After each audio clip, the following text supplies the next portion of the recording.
Sabe, irmãos, a primeira certeza que nós precisamos ter é da nossa salvação. Mas não é só apenas eu ser salvo, é ser usado para salvar outras pessoas, porque esse é o plano de Deus. Esse é o grande propósito de Deus. É a salvação da humanidade, é a salvação da vida de cada um de nós. Nós precisamos ser salvos, mas outros também precisam. E depende de nós. Então o propósito da salvação, ele engloba eu, você, aquela pessoa que está hoje mendigando na rua, o presidente da República, o homem mais rico do mundo, o mais pobre do mundo. A salvação é para todos nós. Sabe, irmãos, como eu gostaria de que hoje você tivesse a certeza da sua salvação. Pastor, como é que eu faço para ter a certeza se eu não tenho hoje? Eu não sei se você tem. Mas como pastor, eu queria e gostaria que você tivesse a convicção de que você tem a sua salvação já colocada em si. Mas pastor, como é que eu sei? Quando eu vivo com Deus, quando eu ando com Deus, quando eu falo com Deus, quando eu tenho intimidade com Deus, você tem a certeza da sua salvação. Sabe, não é algo que eu possa dizer para você, olha, é só você fazer isso, aquilo, não é assim. Mas existem alguns passos. O primeiro passo é aceitar Jesus Cristo como único e eterno Salvador da minha vida. Esse é o primeiro passo. E se você ainda não deu esse passo, você precisa dar. Você precisa aceitar Ele. Porque esse é o plano dele para a sua vida.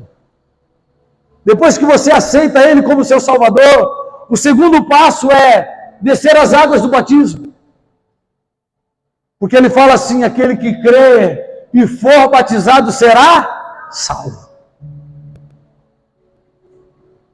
Então nós precisamos entender que há passos, sim, mas nós somos salvos pela graça de Deus. Mas existem coisas que eu e você precisamos fazer. Mas eu quero te chamar a atenção para esse texto que eu acabei de dizer, onde ele fala assim, que aquele que crê e for batizado. O que isso quer dizer? Aquele que crê quer dizer que é aquele que pratica a palavra de Deus. Aquele que faz do seu dia uma prática diária da palavra do Senhor. Não é quando eu quero, não é o que eu quero fazer, não é apenas a minha vontade, mas eu creio na palavra de Deus, então eu pratico a palavra de Deus.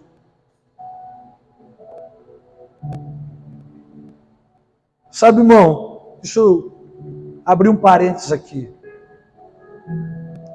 Eu estou cansado hoje. Nós tivemos um final de semana exausto. Nós recebemos a notícia na sexta-feira da minha avó. O médico disse para nós, olha, leva ela para casa que ela vai morrer. Eu estou com a minha avó ali na casa do meu pai. A cada vez que alguém liga no meu celular, eu estou esperando alguém dizer que ela morreu. Eu podia olhar e falar assim, irmãos, deixa eu colocar alguém no meu lugar hoje. Vou lá ficar com a minha mãe que está ali vivendo esse momento de vai, não vai, que hora que vai ser, que minuto que vai ser. O médico falou para nós assim, ó, pode ser agora, pode ser daqui uma semana. Ela já não tem nem reação. Mas quando eu entendo o meu propósito, as minhas forças são renovadas. Quando eu entendo qual é o meu papel no reino de Deus, que é levar vidas a teu encontro, eu entendo que tudo isso vale a pena. Sabe, quando eu entendo que o meu papel é andar com Cristo, é fazer a vontade de Deus, eu não me importo apenas com os outros problemas. Pastor, o senhor não chora? Choro.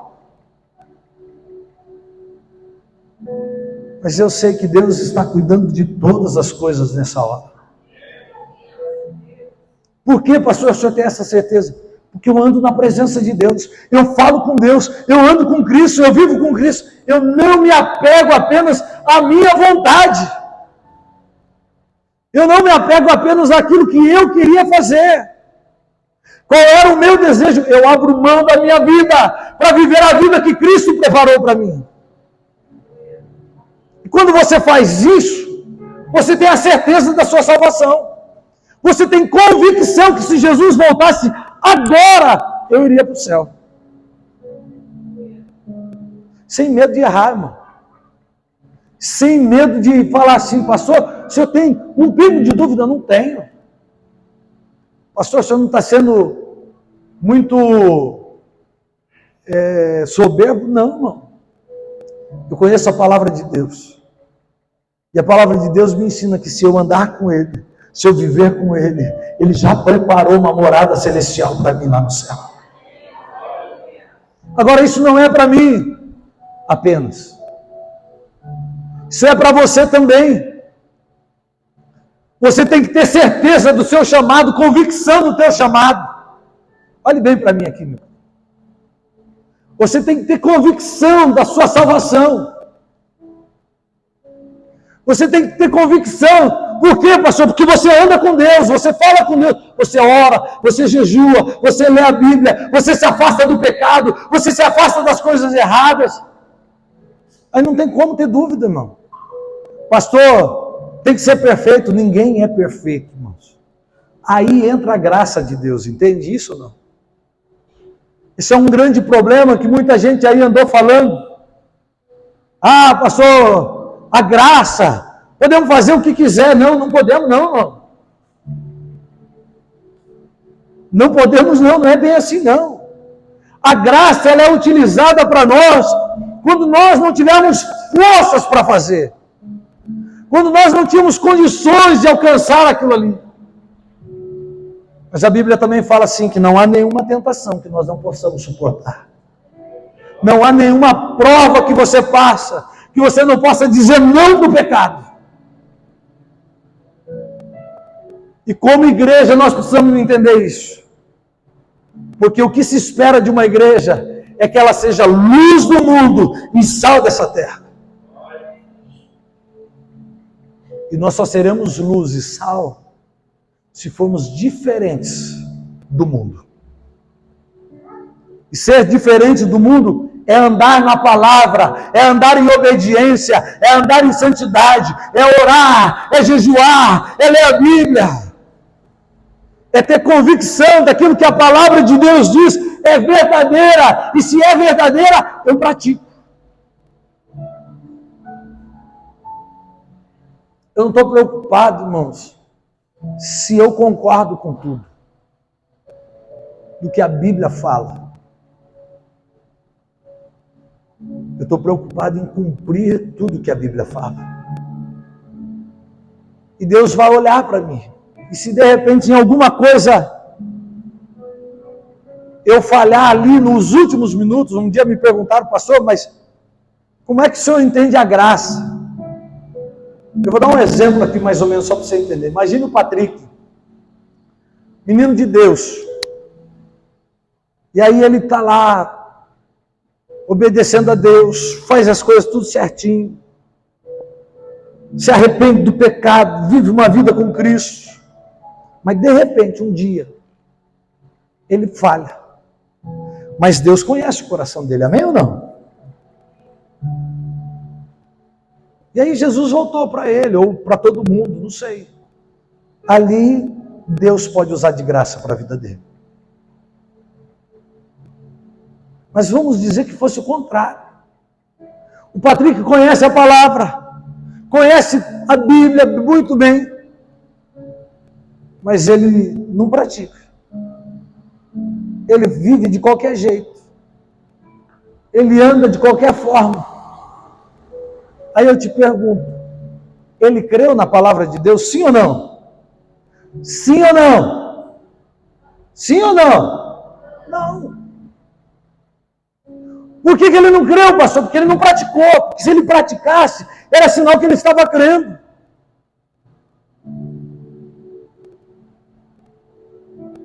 E é isso que a gente precisa entender, irmão. É nesse momento que você pode esperar a graça de Deus.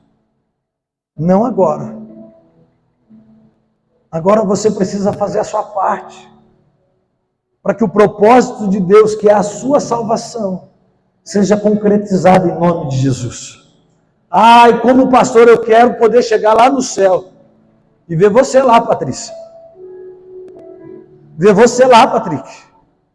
Ver você lá, Letícia. Poder cumprimentar, falar assim, valeu a pena, nós andamos, nós vivemos com Cristo. E aí eu chegar lá, e aí, Iago, beleza? Estamos aqui. Chegamos na terra prometida, onde Deus preparou para nós. Entenda isso, irmão. Mas isso é o plano de Deus, mas você precisa fazer a sua parte. Dentro desse primeiro plano, há um plano de que muitas vidas sejam salvas. Há um plano de Deus que o teu parente seja salvo, que a tua irmã seja salva, que o teu tio seja salvo, que o teu vizinho aceite Jesus.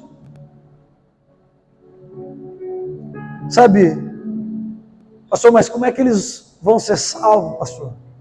Quando nós pregarmos a palavra de Deus. Pastor, como é que nós pregamos a palavra de Deus? De duas formas. De duas formas nós pregamos. Com as nossas atitudes, com quem somos, com aquilo que nós fazemos. As pessoas olham toda vez para nós. Saiba disso, sempre tem alguém olhando para você, aquilo que você faz. Se você está vivendo na palavra de Deus ou não. Essa é a primeira coisa. É com a nossa vida que nós pregamos. Segunda forma de nós pregarmos a palavra de Deus é abrindo a nossa boca. Sabe, irmãos, eu não perco tempo para falar do amor de Deus. Se me der brecha, eu falo mesmo. Falo para quem for, às vezes eu nem conheço. Eu não tenho problema com isso. Pastor, mas e se ficar bravo? O problema é de quem ficou bravo. O que me importa é que Deus não fique bravo comigo. Eu tinha um rapaz que eu já contei aqui, eu lutei por um dos meus melhores amigos de escola. Mas como eu lutei pela vida dele? Pastor, ele se converteu ainda não. Não que eu saiba, perdi contato com ele. Mas eu lutei pela vida dele. Eu ia lá na casa dele, antes do culto. Eu cheguei para ele e falei assim, rapaz, vamos na igreja domingo? Ele falou, vamos, bora. E eu sempre ali pregando a palavra de Deus. Chegou domingo, eu falei assim, domingo eu vou lá na tua casa. Peguei a pastora, fui na casa, não, acho que a primeira vez eu fui sem a pastora, acho que fui sozinho. Fui na casa dele e bati, irmão, bati. Ele não saiu.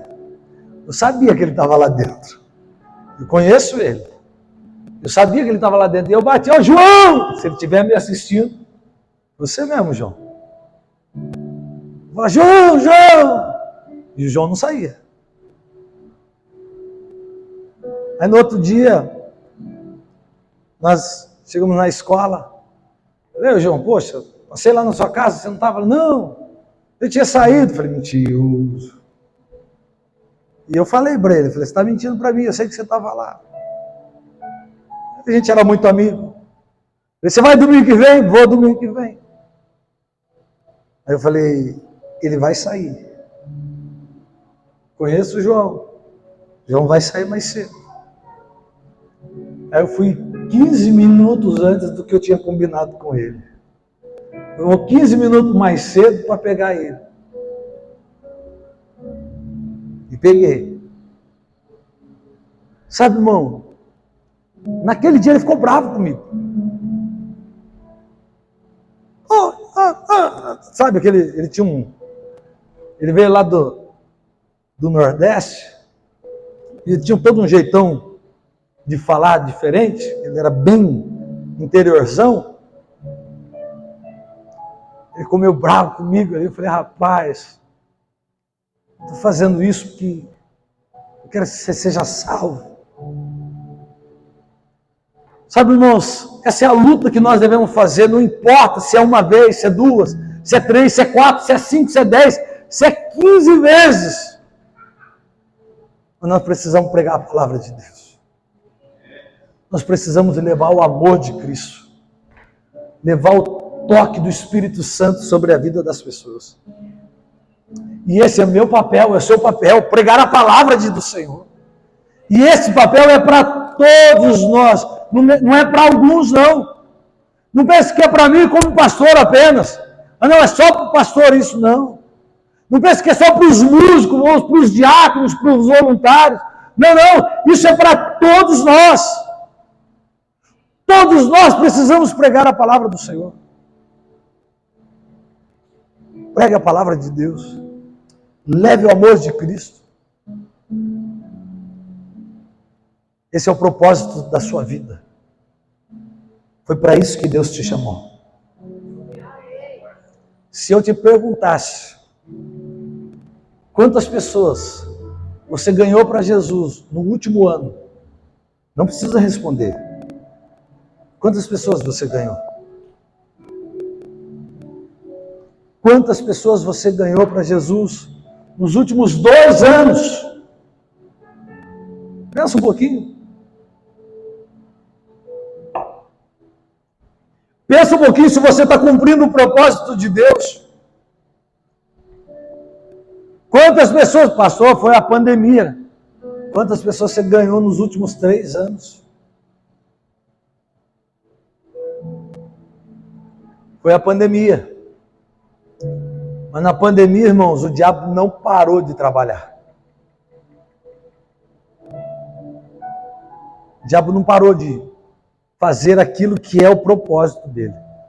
Roubar, matar e destruir. Mas a palavra de Deus fala que nós somos aqueles que carregamos a vida e a vida em abundância através do poder do Espírito Santo de Deus. Abra a tua mão assim, ó. Olha para ela um pouquinho. Você carrega nela a unção de Deus. Você carrega na tua mão o poder de Deus para transformar vidas. Você só precisa usar essa unção. Diga para a pessoa que está do teu lado, você só precisa usar essa unção.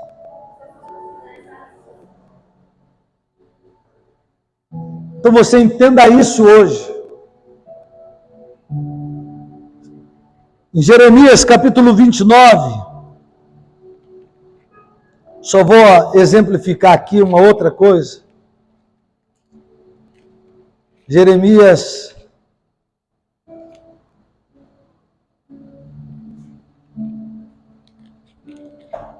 capítulo 29, no versos do 11 ao 13, diz assim: porque eu sei os planos que tenho para vocês. Ele está falando no plural, amém? Amém ou não? Diz o Senhor. Então esse daqui é para mim, para você, para todos nós. São planos de bem, não de mal, para lhes dar fruto pelo qual anseiam. Naqueles dias, quando vocês clamarem por mim em oração, eu os ouvirei, e se me buscarem de todo o coração, me encontrarão. Irmãos, essa semana nós jejuamos, amém ou não? Oramos, colocamos diante de Deus a nossa academia de inteligência. E eu creio, irmãos, que todos que precisavam ouvir estavam aqui. Todos que precisavam ser abençoados, porque nós oramos em favor disso. Pastor, se eu gostaria que tivesse mais gente? Sim. E no próximo nós teremos muito mais em nome de Jesus. Porque eu sei os planos que Deus tem para nós. E são planos bons. Agora, nós não podemos parar. Nós cantamos hoje aqui que nada pode parar a igreja do Senhor. Ao longo da história da igreja, A igreja sofreu muitas coisas, mas em nenhum momento ela parou de levar a palavra de Deus. E nós não vamos parar também no nome de Jesus.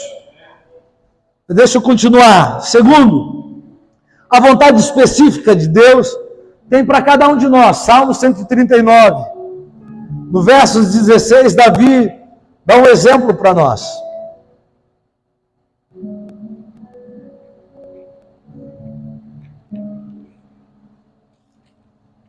Salmos 139, no versos 16.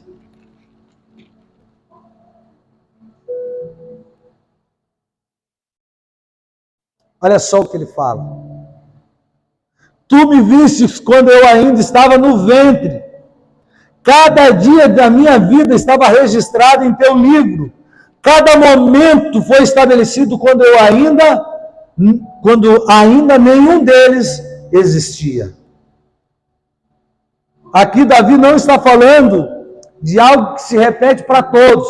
Aqui Davi está falando de algo que Deus escreveu para a minha vida e para a sua vida. E aí está a dificuldade de muitos, de entender o propósito da vida deles, daquilo que Deus colocou para cada um deles. Por que, pastor, muita gente tem dificuldade de entender o propósito específico da vida de cada um deles? Sabe por quê? Porque a maioria das pessoas esperam um estardalhaço. Esperam, de repente, alguém vir e falar assim, ó...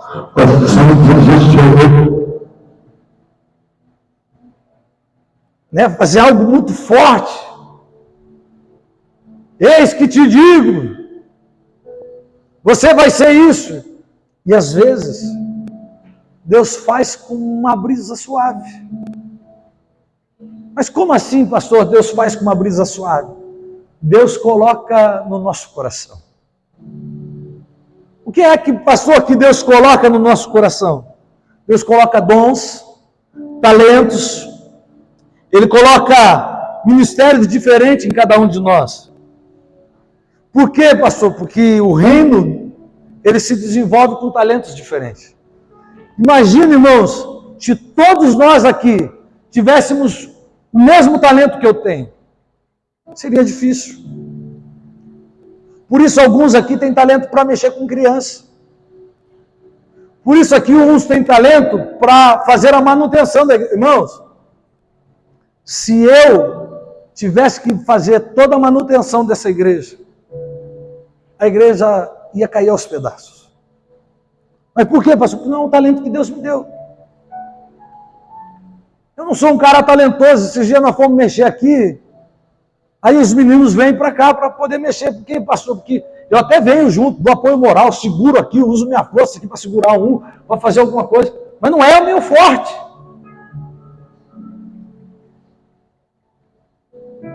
Sabe, às vezes Deus coloca dons e talentos sobre nós, e a gente faz isso com uma facilidade, e a gente olha e fala assim, não, mas eu não quero fazer isso. Eu já contei a historinha aqui para você, mas vale repetir essa história, porque muita gente aqui ainda não ouviu. De um rapaz que falou assim, eu quero agradar a Deus. O dia que eu chegar no céu, eu quero fazer algo que Deus olhe para mim e fale assim, eu gostei demais do que você fez para mim. E esse rapaz então logo pensou, o que é que todo mundo gosta? Bolo de chocolate. Quem é que gosta de bolo de chocolate? Eu gosto, irmão. Bolo de chocolate é uma delícia. E aquele rapaz falou assim, eu não vou fazer um bolo de chocolate qualquer. Eu vou fazer o melhor bolo de chocolate. Para que quando eu entregar para Deus aquele bolo de chocolate, ele olha e fala assim, rapaz, esse é o melhor bolo de chocolate que eu já comi na minha vida. E aquele rapaz então começou a se preparar. Ele procurou a melhor receita. E ele falou assim, eu não vou apenas procurar a melhor receita, eu vou procurar os melhores ingredientes, porque quem aqui cozinha sabe do que eu vou falar. Uma coisa é você fazer um pudim de leite condensado com leite moça. Verdade ou não é? Outra coisa é você fazer com Tiradentes, acho que é o Tiradentes, não tem um que chama Tiradentes? É diferente. Sim ou não, irmão? Não é mel ou não é, Noêmia? É diferente, irmão. O gosto é diferente porque os ingredientes fazem diferença. Então aquele rapaz falou assim, eu não vou entregar com qualquer ingrediente, eu vou procurar os melhores ingredientes. E aí ele falou assim, eu vou fazer várias vezes para eu ficar expert no assunto de fazer o bolo de chocolate. E ele foi lá, e ele se preparou, ele se especializou como o melhor homem e mulher que fazia bolo de chocolate. Aí ele chegou no céu. O dia que ele chegou no céu, ele todo feliz, né? Com aquele bolo de chocolate vistoso, maravilhoso. E aí ele chegou para Deus e falou assim, Deus, eu trouxe aqui para o Senhor um bolo de chocolate. Mas não é qualquer bolo, Deus. É o melhor bolo de chocolate. E Deus, com toda a educação, com toda a fineza que é de Deus, Deus pegou o bolo. E olhou para ele e falou assim, muito obrigado por esse bolo. Mas Deus também é muito sincero. E Deus virou para ele e falou assim, só que eu não gosto de bolo de chocolate. Chamou os anjos e falou assim, vamos lá, come um bolo de chocolate. Pastor, qual é a moral da história? Às vezes nós achamos que o propósito de Deus é aquilo que nós queremos e não aquilo que Deus colocou em nós. Não os nossos talentos. Eu já vi gente muito talentosa falar assim, não pastor, eu já uso isso na minha vida. Eu não vou usar no reino de Deus.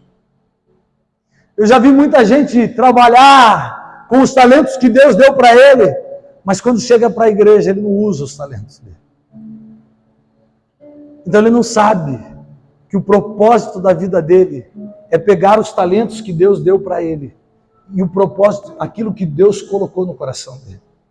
Esses dias o Máximo falou aqui, quarta-feira agora? Não, passada, né, Máximo? O Máximo estava pregando. E Deus colocou no coração dele um desejo de fazer visita. E ele tem o dom para isso, irmão. Ele gosta, ele e a Noêmia fazem com excelência isso. Verdade ou não é, Noêmia? Gostam de fazer. Isso é um dom que Deus deu para ele. Que eu disse para ele, vai lá e faz. Pega aquelas pessoas que você acha que precisam de uma visita, vai e faz. Vai lá, leva o amor, leva a graça, leva o toque de Deus.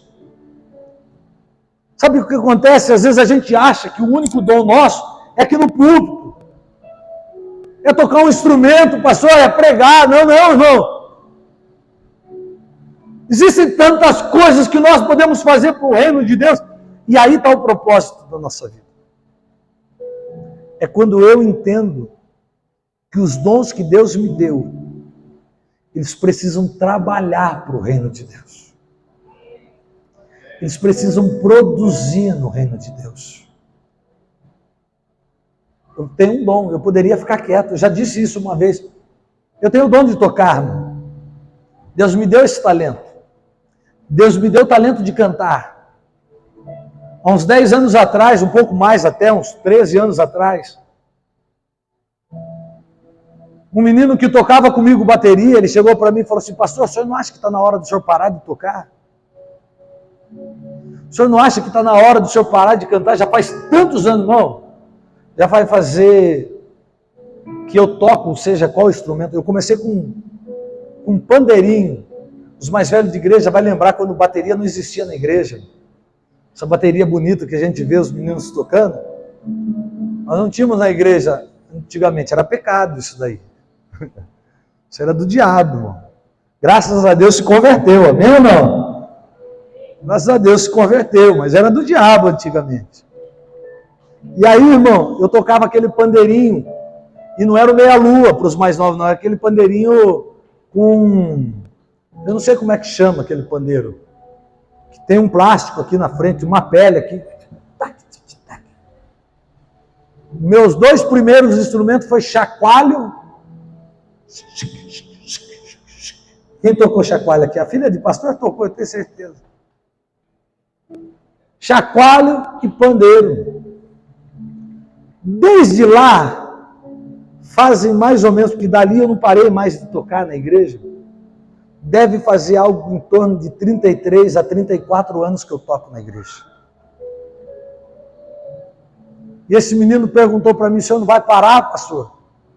Eu falei, eu estou batendo no microfone que não posso. Assim, falei assim, Deus me deu um talento. Enquanto eu tiver fôlego para cantar, enquanto eu tiver fôlego para tocar, eu vou fazer a obra de Deus. Sabe, irmãos, você tem que entender isso. Você tem que pegar o teu talento que Deus te deu, seja ele qual for. Pastor, eu tenho um talento, eu faço uma faxina que é extraordinária, então vem fazer na igreja. Pastor, eu pinto como ninguém, pastor. Vem pintar algumas coisas na igreja que precisa. Sabe, irmão, pega o teu talento e usa ele, faz algo para que o reino de Deus seja estabelecido. Mas não esquece, irmãos, que quando você faz isso, você entra no plano, no propósito de Deus, porque Deus já escreveu tudo aquilo que você deveria fazer para a sua vida. Sabe, o teu propósito já está dentro de você. Bate a mão no seu peito e diga assim, meu propósito individual já está dentro de mim. O talento Deus já te deu. Só falta você pôr em prática. Parar de achar que o talento que Deus deu para você é para outro fazer, não. Aquilo que Deus deu para você, faça com excelência. Como descobrir a vontade? Aqui eu já acabei falando. Vamos abrir em Romanos capítulo 8, 14 e 16.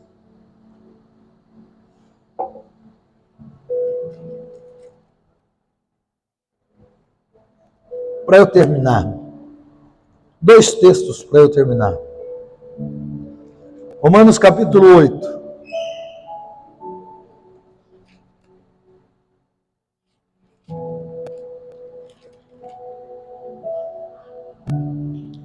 Diz assim, versos 14.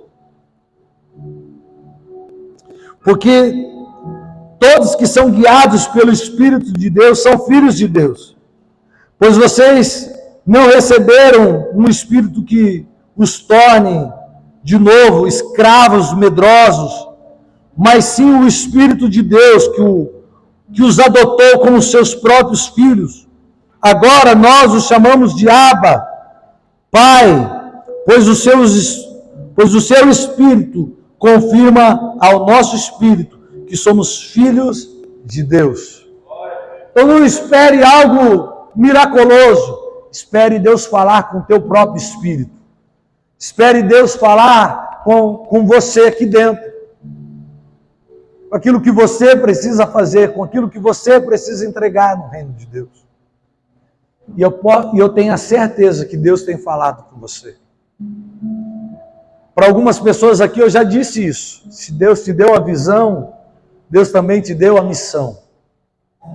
Quando nós olhamos e falamos assim, ó, bem que poderia ser feito isso na igreja. Sabe o que Deus está dizendo para você? Faça isso na igreja. Faça. Não espere os outros fazer, faça você. Para terminar, 1 Timóteo capítulo 4, no verso 7.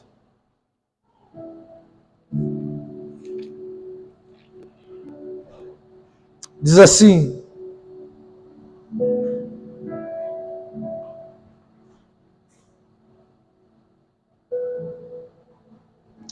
desculpa, 2 Timóteo, estou vendo que estava errado. Que esse texto seja para sempre na nossa vida. 2 Timóteo capítulo 4, no verso 7 diz, Lutei o bom combate, terminei a corrida e permaneci fiel. Sabe, irmãos, eu não sei quantos anos de vida eu tenho, 10, 15, 20, um ano, não sei. Mas quando chegar ao final dos meus dias, eu quero poder dizer o que Paulo disse. Combati o bom combate, eu enfrentei as lutas que tinha que enfrentar. Sabe, eu não tive problema disso, eu não fui medroso, eu não corri para trás das trincheiras, pelo contrário, eu fui à frente, eu fui adiante, eu permaneci fiel. Terminei a corrida, passou os meus dias. Mas eu permaneci fiel até o fim. Sabe, irmãos, eu gosto daquele texto em Apocalipse que fala assim: mas ao que vencer, dar-te-ei a coroa da vida eterna. E é assim que eu quero terminar os meus dias. Dizendo para Deus: Deus, eu fiz tudo o que eu podia fazer. Todos os dons, todos os talentos, tudo que o Senhor colocou na minha mão, eu fiz. Era meu papel. Eu não tive problema com isso. Eu entreguei tudo. E eu comecei falando isso. E quero terminar com esse texto. Colossenses capítulo 1, no versos 16. Diz assim: pois, por meio dele, todas as coisas foram criadas, tanto no céu como na terra. Todas as coisas que podemos ver e a que não podemos, como os tronos, reinos, governantes e autoridades do mundo invisível, tudo foi criado por meio dele e para ele. Tudo começa nele e tudo termina nele. Porque tudo foi Deus que fez. E tudo que ele fez foi para a honra e para a glória dele. Lembre-se disso, a sua vida começa e termina em Deus. Rick Warren disse uma frase, eu quero ler ela para você para eu terminar. Se você quer saber por que está aqui nesse planeta, você tem que começar com Deus. Você nasceu por seu propósito e para seu propósito. Nós nascemos por um propósito de Deus, para cumprir o propósito do Senhor. Se coloque em pé, meus queridos.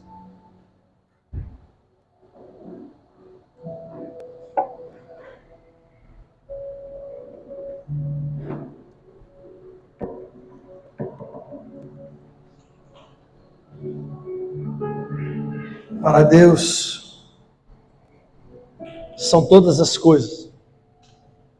E é isso que nós precisamos entender, o que é que eu tenho que entregar para Deus. O que é que eu tenho que entregar como plano, como propósito do Senhor.